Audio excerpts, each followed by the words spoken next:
Welcome to 95 news. ప్రతిక్షణం ప్రజాక్షేమం కోసం బులెటిన్లో ముందుగా హెడ్లైన్స్ చూద్దాం.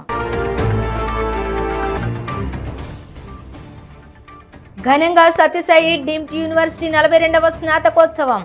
ముఖ్య అతిథిగా పాల్గొన్న రాష్ట్రపతి ద్రౌపది ముర్ము. కడప జిల్లా పులివెందుల మొదటి నుంచి కాంగ్రెస్ పార్టీ కంచుకోట. రానున్న ఎన్నికల్లో మళ్లీ విజయం సాధిస్తుందన్న తులసిరెడ్డి. తుంగభద్ర ఎగువ కాలువ నిర్వహణలో వైసీపీ ప్రభుత్వం నిర్లక్ష్యం. కొత్త టెండర్లను పిలవకుండా కాలయాపన చేస్తుందన్న కాల్వ శ్రీనివాస్. రాజకీయ లబ్ధి కోసమే మున్సిపల్ చైర్మన్ జేసీ ప్రభాకర్ రెడ్డి నిందలు. ఆ అవినీతికి ఎవరు పాల్పడుతున్నారో ప్రజలకు తెలుసన్న మాజీ చైర్మన్. ఇక డీటెయిల్స్ చూస్తే పుట్టపర్తిలో జరుగుతున్నటువంటి భగవాన్ శ్రీ సత్యసాయి 98వ జయంతి వేడుకలకు భారత రాష్ట్రపతి ద్రౌపది ముర్ము ముఖ్య అతిథిగా హాజరయ్యారు.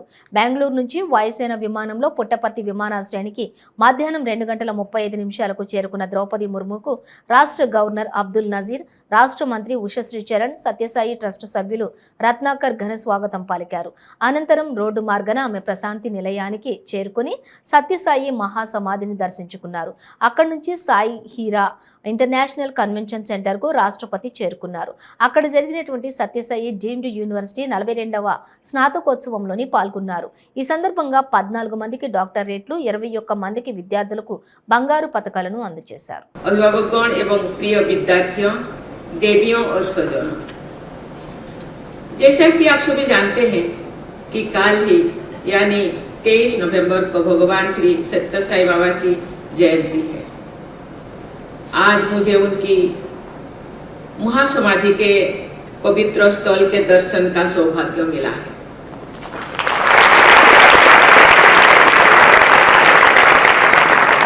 मैं उनकी पावन स्मृति को सादर नमन करती हूँ। श्री सत्यसाई बाबा के आशीर्वाद से समृद्ध ये क्षेत्र पूरी विश्व के श्रद्धालुओं की आस्था का केंद्र है।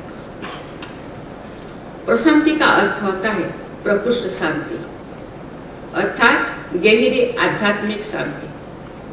ऐसी आध्यात्मिक शांति की परंपरा से युक्त स्थान होने के कारण इस क्षेत्र को प्रशांति निलयम कहना यथार्थ सार्थक होता है।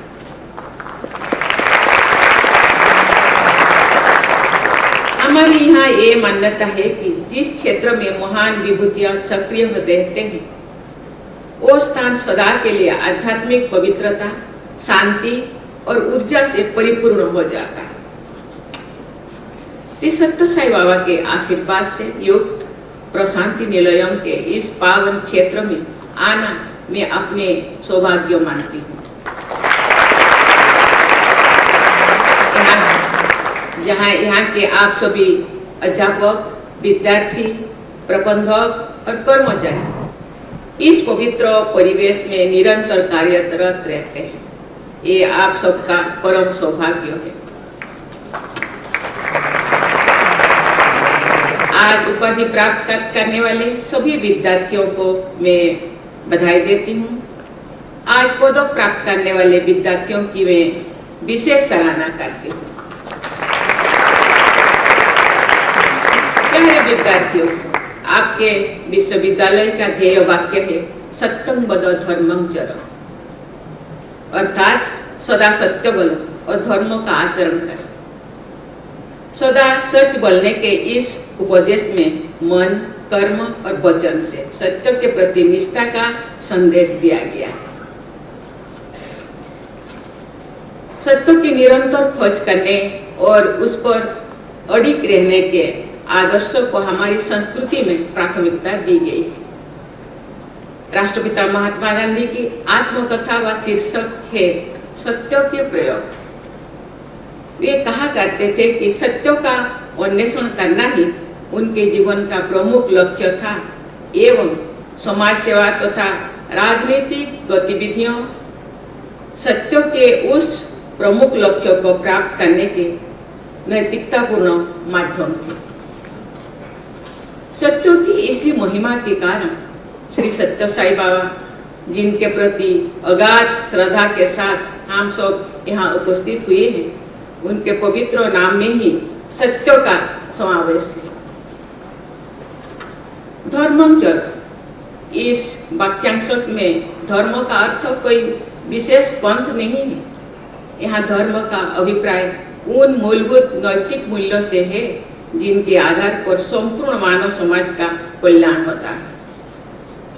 प्यारे विद्यार्थियों, आध्यात्मिकता विश्व समुदाय को भारत की अमूल्य भेंट है।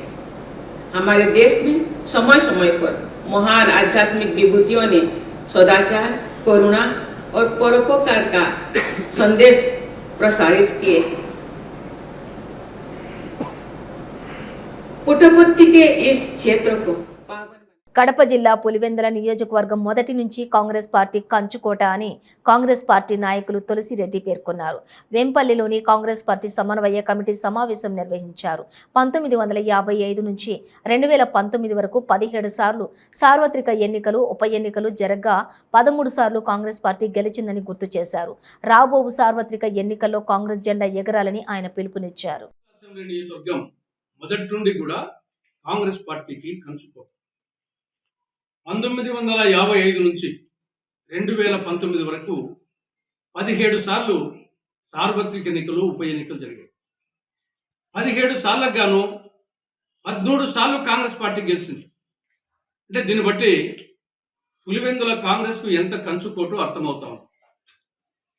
అదేవిధంగా రాబో సార్వత్రిక ఎన్నికల్లో, ఈ యొక్క 18వసారి జరగబో సార్వత్రిక ఎన్నికల్లో మళ్ళీ కాంగ్రెస్ పార్టీ మూవన్నెల త్రివర్ణ పతాకం ఎగిరివేసేదానికి కాంగ్రెస్ పార్టీ నాయకులను, కార్యకర్తలను సమాయత్తపరిచేందుకు ఈ యొక్క పులివెందుల అసెంబ్లీ నియోజకవర్గ సమన్వయ కమిటీ సభ్యుల సమావేశాన్ని ఈరోజు ఏర్పాటు చేయడం జరిగింది.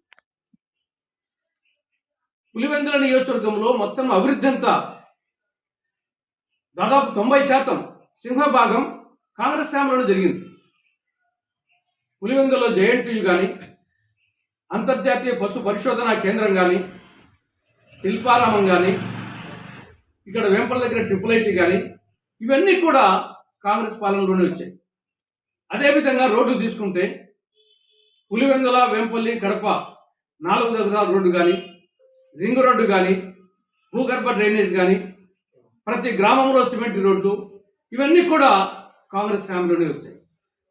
ఇక నీటిపారుదల రంగానికి సంబంధించి పైడిపాలెం రిజర్వాయర్ కానీ, లింగాల కెనాల్ కానీ, Pulivendula branch canal, Chitravathi balancing reservoir, ఇవన్నీ కూడా కాంగ్రెస్ పాలనలోనే వచ్చాయి. కాబట్టి అభివృద్ధి అంతా కాంగ్రెస్ హయాంలో జరిగితే ఈ యొక్క వైకాపా, టీడీపీ పార్టీలు సొమ్మొక్కడిది సోకూడదు అన్నట్లు చేసిందేమో కాంగ్రెస్, చెప్పుకుంటాను దీళ్ళు. ఒక సామెత ఉంది, ఎద్దు ఈడుస్తూ ఉంటే పిడుదు ఒగిరిచ్చిందంట. ఈడ్చేదేమో ఎద్దు, ఒగిరిస్తూ ఉండేదేమో పిడుదంట. ఆ విధంగా చేసిందంత కాంగ్రెస్, గొప్పలు చెప్పుకుంటుండేది ఈ ప్రాంతీయ పార్టీలు.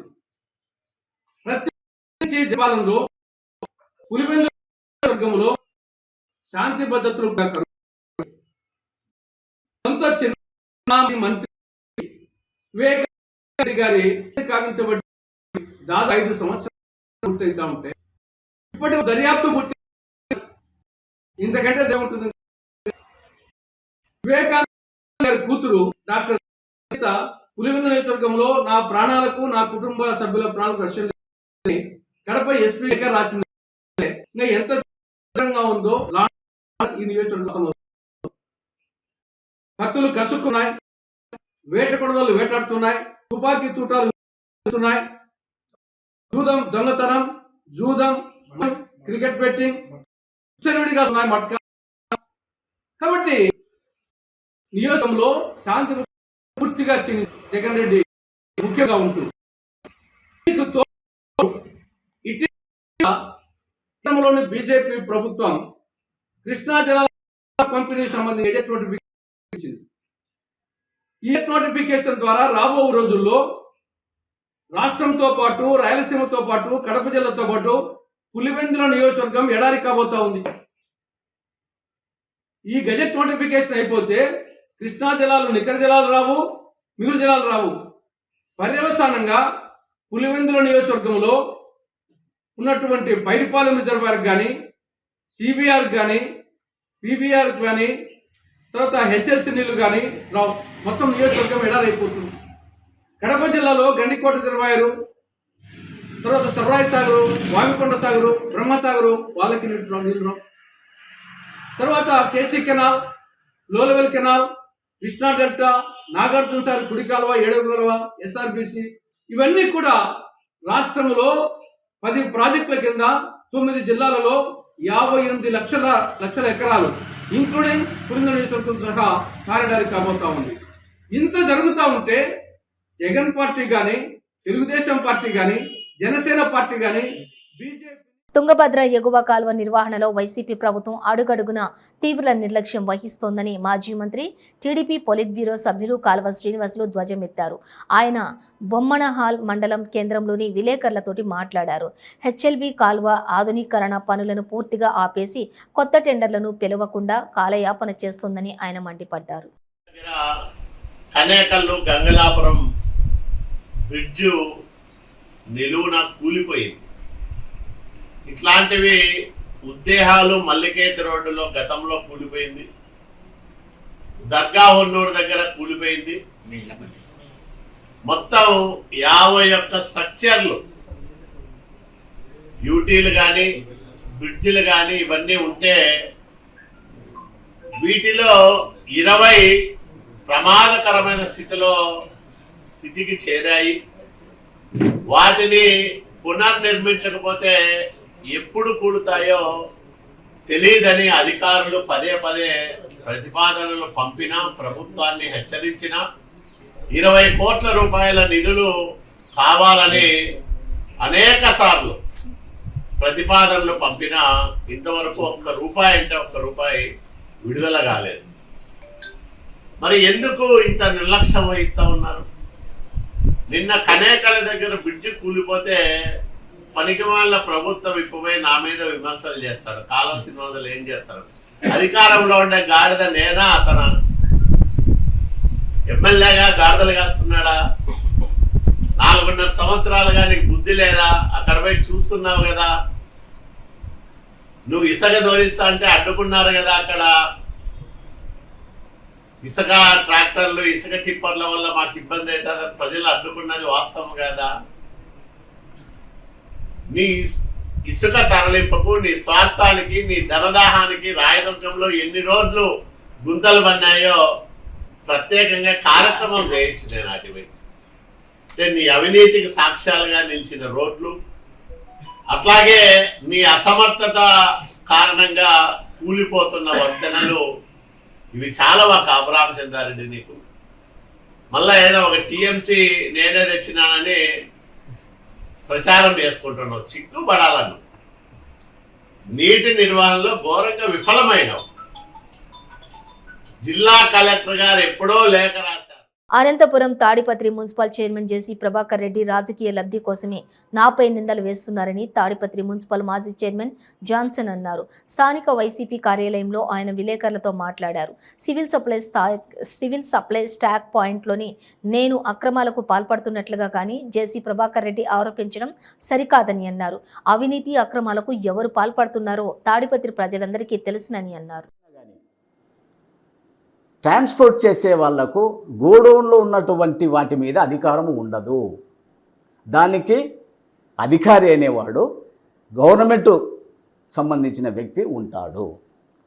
అక్కడి నుంచి ట్రాన్స్పోర్ట్ చేసే వాళ్లకు ఆర్ఓ ప్రకారము బియ్యం కానీ, చక్కెర కానీ, కందివేడలు కానీ ఎత్తుతారు. అవి డీలర్లకు సప్లై చేసేంత వరకే మా బాధ్యత. అంతేగాని గోడౌన్లో స్థితిగతులు, లావాదేవీలు, స్టాకు హెచ్చుతగ్గులకు మాకు ఎలాంటి సంబంధము ఉండదు. ఆ విధమైనటువంటి సంబంధం ఉంటే అధికారులు మమ్మల్ని ఊరికి వదులుతారా? ఆ విధంగా మేమే చేసినంటే ఈ స్టాకిస్ట్ అనేవాడు ఎందుకు ఉండకుండా పోతాడు?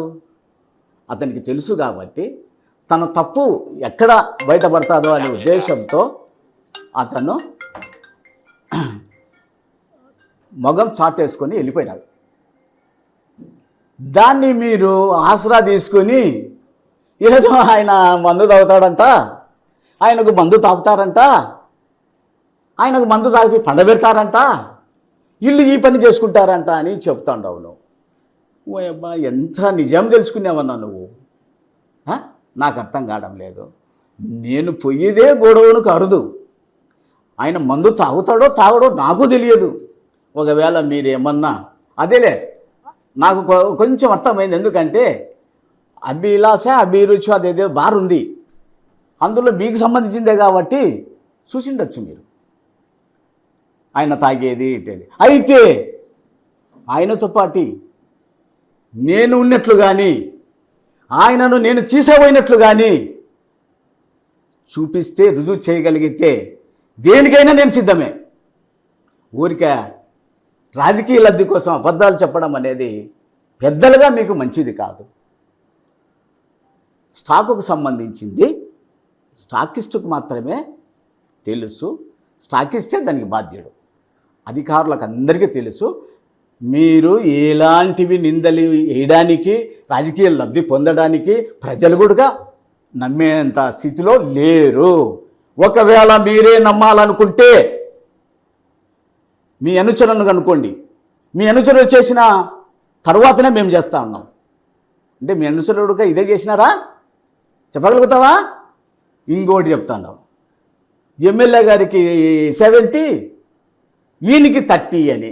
అంటే మిమ్మల్ని మేము గౌరవంగా పిలుస్తాం, మీరు వాడు ఈడు అని పిలుస్తారు. అది మీ విజ్ఞతగా వదిలేస్తా. నేను కూడా మున్సిపల్ వైస్ చైర్మన్గా పనిచేసిన, నేను కూడా మీతో పాటు పనిచేసిన, మిమ్మల్ని చైర్మన్ చేయడంలో కూడా నేను పాత్ర వహించిన, మీ అన్నగారిని ఎమ్మెల్యేగా చేయడంలో కూడా మేము పాత్ర వహించినాం. మీరు గతం మర్చిపోతున్నారు. అయితే మీరు మర్చిపోలే, వాడు మావాడే అన్నారు, సంతోషమే. ఎందుకంటే ఇవన్నీ చేసినాం కాబట్టి మీరు కూడా మావాడే అంటున్నారు, మంచిదే. విడిపోయిన తర్వాత, మీరు మేము దూరమైన తర్వాత మేము ఏనాడు మిమ్మల్ని అగౌరవపరచలేదు. నాకంటూ అంత స్థాయి, మిమ్మల్ని అగౌరవపరిచే స్థాయి నాకు లేదు. నేను మాట్లాడను కూడా. ఈరోజు మీరు మాట్లాడినారు కాబట్టి అన్నా తప్పదు కదా, నాకు 66 ఏళ్ళు ఉన్నాయి ఇప్పుడు. ఈ స్థాయికి వచ్చినా కానీ ఇంకా మాట్లాడకపోతే నేను ఎట్లా? నేనా కేతిరెడ్డి, సూర్యప్రతాప్ రెడ్డి, కేతిరెడ్డి పెద్దారెడ్డి ఫ్యామిలీకి అత్యంత సన్నిహితుణ్ణి అని నిందలు వేస్తావా? మా ఎమ్మెల్యే మీద నిందలు వేస్తావా? మీరు 35 పశ్చిమ గోదావరి జిల్లా అచంట మండలం పల్లూరు తోటలోని జరిగిన గ్యాస్ సిలిండర్ పేలి అగ్ని ప్రమాదానికి గురైన క్షతగాత్రులను టీడీపీ మాజీ మంత్రి పితాని సత్యనారాయణ పరామర్శించారు. పాలకొల్లు లైఫ్ ఎమర్జెన్సీ హాస్పిటల్లోని చికిత్స పొందుతున్న క్షతగాత్రులను పరామర్శించి ధైర్యం చెప్పారు. క్షతగాత్రులను ప్రభుత్వం పూర్తి స్థాయిలో ఆదుకోవాలని డిమాండ్ చేశారు.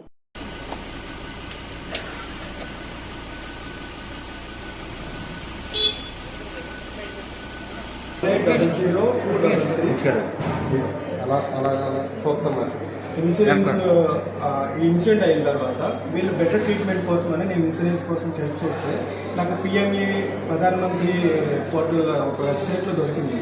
ఈవెన్ హెచ్పి పోర్టల్లో కూడా ఉంటుంది. ఆ ఇన్ఫర్మేషన్ ప్రకారం ఒక ఇన్సిడెంట్ అయితే ఒక 30 lakhs రూపీస్ ఆ ఇన్సిడెంట్లో అయిన వాళ్ళకి ట్రీట్మెంట్ కోసం, మెడికల్ ట్రీట్మెంట్, ఇది లైఫ్ కాదు, medical treatment 30 lakhs rupees spend చేయాలి. ఒక పర్సన్కి వచ్చేసి 1 to 2 lakhs స్పెండ్ చేయాలి. ఆన్ ఇమీడియట్ రిలీఫ్ కోసం 25,000 రూపీస్ వాళ్ళు ఇవ్వాలి. కానీ there is no response. I'm trying to reach the call centre number. మీరే చూస్తారు ఇప్పుడు ఇది సర్వీస్లో లేదని చెప్తుంది. ఒకసారి మార్నింగ్ కనెక్ట్ అయింది, వాళ్ళు మేము అలా కనెక్ట్ చేస్తామని చెప్పారు, ఇప్పటివరకు రెస్పాన్స్ లేదు. సో వీళ్ళకి ఈ ఇన్సూరెన్స్ వల్ల ఏమి ఉపయోగం ఉంది? ఇప్పుడు వచ్చి గవర్నమెంట్ హాస్పిటల్లో గ్యాస్ బండ్ పేలితే గవర్నమెంట్ హాస్పిటల్లో చావడం తప్ప, కానీ ఒక ప్రైవేట్ హాస్పిటల్లో వైద్యం చేసుకోవడానికి ఎంత విధంగా ఉపయోగపడుతుంది? ఏమి ఉపయోగం లేదు.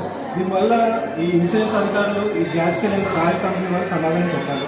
ఏ విధంగా ఉపయోగపడుతుంది, వాళ్ళు ఏ విధంగా వాళ్ళు మెరుగుపరచవలసిన అవసరం చాలా ఉంది. దీని గురించి చాలామందికి అవగాహన లేదు. ఈవెన్ నేను ఎడ్యుకేటెడ్ పర్సన్ కన్నా కూడా నేను రీచ్ అవ్వలేకపోతున్నాను. ఇది అసలు నెంబరే పనిచేయలేనప్పుడు ఎలా రీచ్ అవుతారు? ఇన్సూరెన్స్ ఏ విధంగా ఉపయోగపడుతుంది? ఎవరి డబ్బులు ఎక్కడికి వెళ్తున్నాయి? ఈ డబ్బులన్నీ ఎవరికి ఉపయోగపడుతుందా అనేది. ఎందుకంటే వీళ్ళందరూ కూడా చాలా పూర్ పీపుల్. రేపు పొద్దున్న ఏదో బతకాలని పని చేసుకోవాలని ఏదో డబ్బులు ఖర్చు పెట్టుకోవడం తప్ప, కానీ వీళ్ళ దగ్గర డబ్బులు లేవు. ఇప్పుడు మెడికల్ ట్రీట్మెంట్ కోసం, క్రిటికల్ కోసం ఇప్పుడు ఏలూరు వరకు వెళ్ళవలసిన పని ఏంటి? ఇన్సూరెన్స్ ఉన్నప్పుడు ప్రైవేట్ హాస్పిటల్లో డ్రగ్ ట్రీట్మెంట్ చేసుకోవచ్చు కదా. దీనివల్ల ఉపయోగం ఏంటి అనేది నేను, ఎందుకంటే పొద్దున్నుంచి నీకు కాల్ చేస్తున్నా, అసలు రెస్పాన్సే లేదు. అనంతపురం జిల్లా తాడిపత్రి పట్టణంలోని ఎల్లనూరు రోడ్డులో గల నేసం అపార్ట్మెంట్స్ లోని నివాసం ఉంటున్న వారు నిరసన చేపట్టారు. ఫ్లాట్ల యజమానులు మాట్లాడుతూ బ్రోచర్స్ లోని ఒకటి చూపించి మరో విధంగా ఫ్లాట్లను కట్టారన్నారు. ఒక్కో ఫ్లాట్ ను 45 లక్షల నుంచి 60 లక్షలు వెచ్చించి కొనుగోలు చేశామన్నారు. తీరా చూస్తే నాసీ రకంగా ఫ్లాట్ల గోడలు ఉండటంతో నెర్రలు చీలాయన్నారు. దీంతో ఎప్పుడు ఏం జరుగుతుందోనని బిక్కుబిక్కుమంటూ గడుపుతున్నామన్నారు.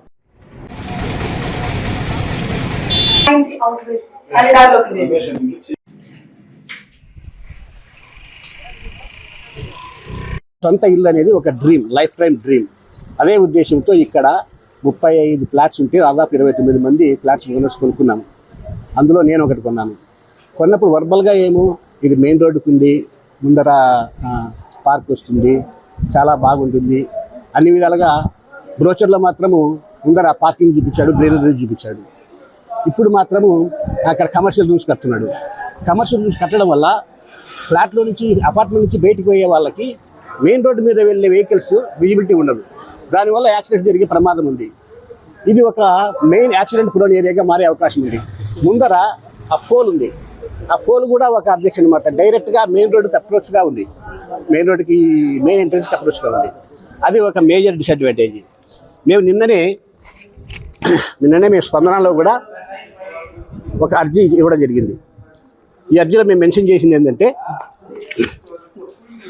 బ్రోచర్లో చూపించింది ఒక విధంగా చూపించినాడు, ఇక్కడ కట్టడం మాత్రం ఇంకో విధంగా చూపించాడు. బ్రోచర్లో గ్రీనరీ చూపించాడు right side, left side security room చూపించాడు. కానీ రైట్ సైడ్ ఇప్పుడు కమర్షియల్ రూమ్స్ కడుతున్నాడు.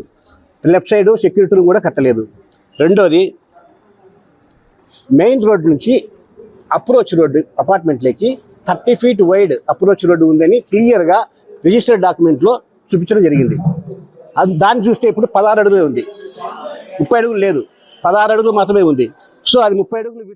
ఉత్తరాఖండ్లోని సిల్క్యారా సొరంగంలోని చిక్కుకుపోయినటువంటి 41 మంది కార్మికులను రక్షించడానికి ప్రయత్నాలు శరవేగంగా కొనసాగుతున్నాయి. రెస్క్యూ పనులు నేటికి 11వ రోజుకు చేరుకున్నాయని అధికారులు వెల్లడించారు. సాయంత్రం లోపు సొరంగంలో చిక్కుకున్న కార్మికులను క్షేమంగా బయటకు తీసుకొస్తున్నామన్నారు. టన్నెల్ లోపల కార్మికులు ఉన్న వీడియో సోషల్ మీడియాలో వైరల్ అవుతుంది. వారు క్షేమంగా బయటపడాలని అంతా కూడా ఆకాంక్షిస్తూ ఉన్నారు.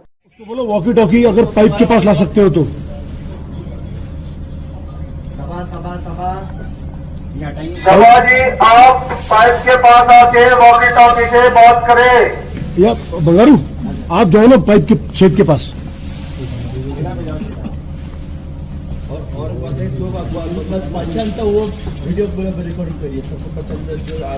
हो गई कोई तो किसी का नाम बोल नहीं रहा है। चल पड़ेगी ना लड़का, ये नाम नहीं पता। 20 साल ये कौन है? ये उसके बगल वाला। అందరి సహకారంతో కాణిపాకం దేవస్థానం పునర్నిర్మాణంలోని భాగంగా అభివృద్ధి చెందుతుందని దేవస్థానం చైర్మన్ మోహన్ రెడ్డి అన్నారు.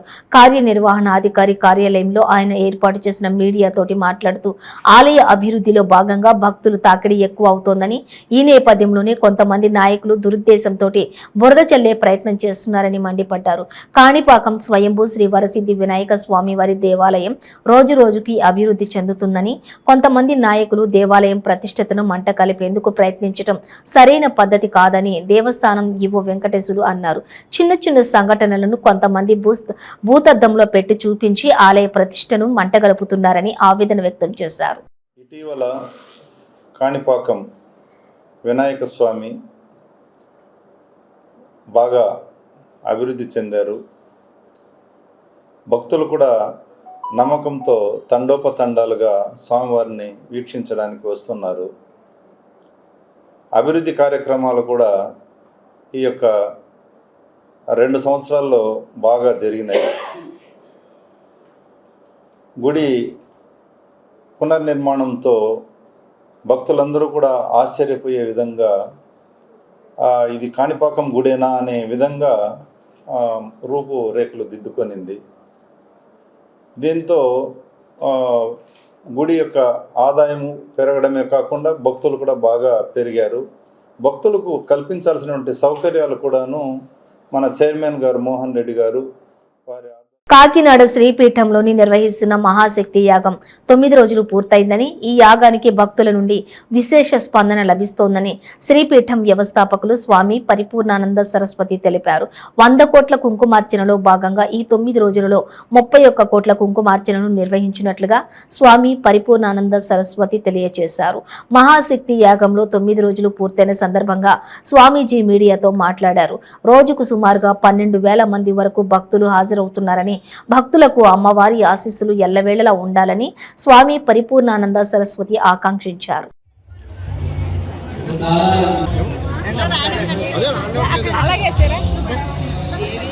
ప్రాంగణంలో జరిగేటటువంటి అయ్యప్ప స్వామి